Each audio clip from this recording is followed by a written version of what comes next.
Chertoff is the man who oversees the Department of Homeland Security. Prior to that, he oversaw the Criminal Division of the Department of Justice from July of 2001. Yeah.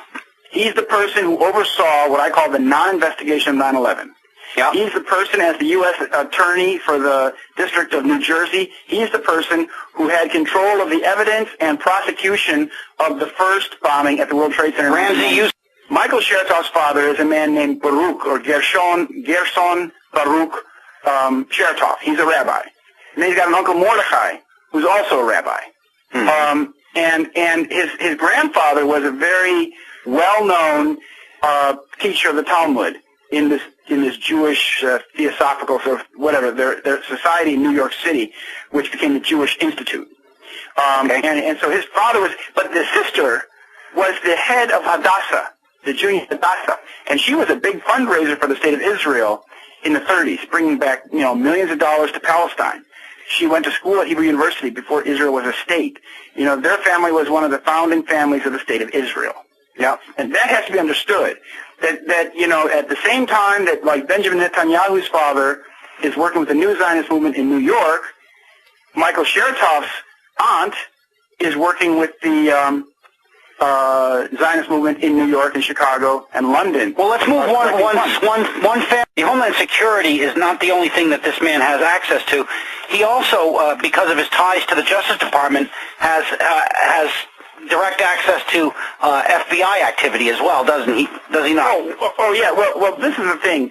When you talk about the Department of Justice, you have to remember that for a long time, the people that run the Department of Justice in the United States have been very, very warm Jews. In the time of, I think it was the first Bush, it was a man named Abraham Sofayer.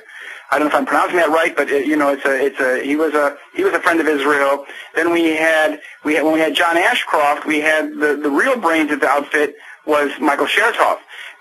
Ashcroft was just the non-Jew who was supposed to be the warm and fuzzy guy that everybody sees. But like, for example, Michael Chertoff is the one who wrote the Patriot Act along with a Vietnamese-born colleague at the Department of Justice. I mean, these two people are the ones that put together this notorious, infamous 15,000-page legislation, however long it is, that's taken away a lot of our liberties in this country. Well, doesn't much of it come right out of the playbook from Russia? Yes. Look, I mean, they used actual laws and sedition laws and whatnot from the Russian model, did they not? Well, look at how they've the police departments in this country. Going back to my arrest, we wonder who's behind the arrest, but all of the police departments today in the United States communicate with the Department of Homeland Security. In every police department in the United States, there is an official, usually the chief or a high-ranking lieutenant, who corresponds, who is the liaison with the Department of Homeland Security. So I identify Chertoff as a Russian Jew. And if you realize in the Soviet Union, it was a capital offense to identify a Jew as a Jew. You could not call Vladimir Lenin a Jew. You could not call somebody a Jew if they were not a Jew. That was one of the most serious offenses. I think it was Lenin who passed that law, or that ruling, that if you were to identify a person as a Jew, you would be killed. And that's kind of the thinking here too, because that's what he says. He says but if you listen to the tone of the ads on the radio and TV in this country at this political time of year, they can trash anybody, but Chertoff is protected. Yeah. See? You can trash Bush and Cheney and Rumsfeld and this governor, this congressman. You can call them perverts or child abusers, whatever you want. The kind of things they call me.